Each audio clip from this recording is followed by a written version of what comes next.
Hello dear student. अब हमारा अगला टॉपिक ब्लड से रिलेटेड है, यानी एक स्वस्थ वयस्क मनुष्य में रक्त का कुल परिमाप होता है। आपको याद रखना है 5 से 6 लीटर होता है। और रक्त होता है, ये संयोजी ऊतक होते हैं। हीमोग्लोबिन क्या होता है? मानव रक्त में पाए जाने वाला पदार्थ होता है, तो बेहद इंपॉर्टेंट है। उसके बाद डियर स्टूडेंट, आपको याद रखना पड़ेगा कि शरीर में हीमोग्लोबिन का कार्य क्या होता है। तो हीमोग्लोबिन ऑक्सीजन का परिवहन करता है, और हीमोग्लोबिन का ही रंग जो होता है वो बिल्कुल लाल होता है। ठीक है, रक्त में लाल रंग जो है सो हीमोग्लोबिन के कारण ही होता है। और आरबीसी का रंग जो होता है, ये लाल रक्त कणिकाओं का रंग, वो हीमोग्लोबिन के कारण होता है। और रक्त शरीर में कार्य करता है, सारे शरीर में ऑक्सीजन पहुंचाने का काम करता है, तो ये बेहद इंपॉर्टेंट है।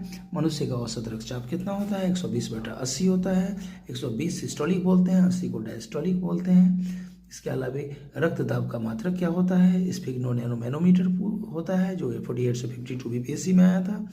इसके अलावा आपको याद रखना है, हमारे शरीर में रक्त का दाब होता है वायुमंडलीय दाब से अधिक होता है।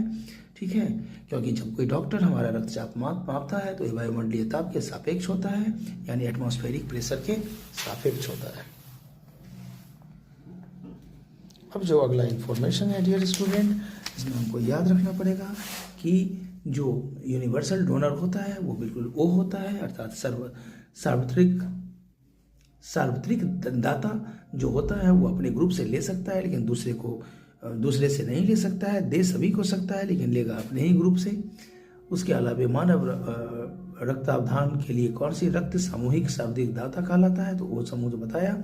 और आपका जो ए बी जो होता रक्त वाला व्यक्ति किसी ऐसे व्यक्ति से रक्त ले सकता है जो जिसका रक्त जो है कोई भी वर्ग हो सकता है, चाहे वो ए हो सकता है, ए बी हो सकता है, ओ हो सकता है, किसी से भी ले सकता है। ठीक है, इसके अलावा आपको ध्यान रखना पड़ेगा डियर स्टूडेंट कि इसमें आपको यदि एक पिता का रक्त वर्ग ए है, माता का वर्ग ओ है, तो बताइए कि उनके पुत्र की निम्नलिखित में से कौन सा रक्त हो सकता है? तो उनका ओ हो सकता है। तो बेहद इंपॉर्टेंट है ये सब इंफॉर्मेशन। रक्त समूह की खोज कौन किए थे? तो कार्ल लैंडस्टीनर ने किए थे। ठीक है, इसके बाद किसी एक सामान्य व्यक्ति के रक्त का पीएच वैल्यू कितना होता है? 7.35 से लेकर के 7.45 होता है। यानी अगर नॉर्मली बोला जाए तो रक्त का पीएच वैल्यू 7.4 होता है, तो याद रहे। और रक्त का जब 7.4 होता है तो रक्त ऑब्वियसली क्या है? क्षारीय है, बेसिक है। और एंटीजन का वह पदार्थ होता है जो एंटीबॉडी के निर्माण है तो उद्दीप्त होता है। उसके अलावा आपको ध्यान रखना पड़ेगा कि शरीर में कौन सा संक्रमण से हमारी रक्षा करता है? तो WBC, जिसका 2 से 4 दिन लाइफ होता है, जिसमें लिम्फोसाइट होता है, लड़ो और मरो इसका नाम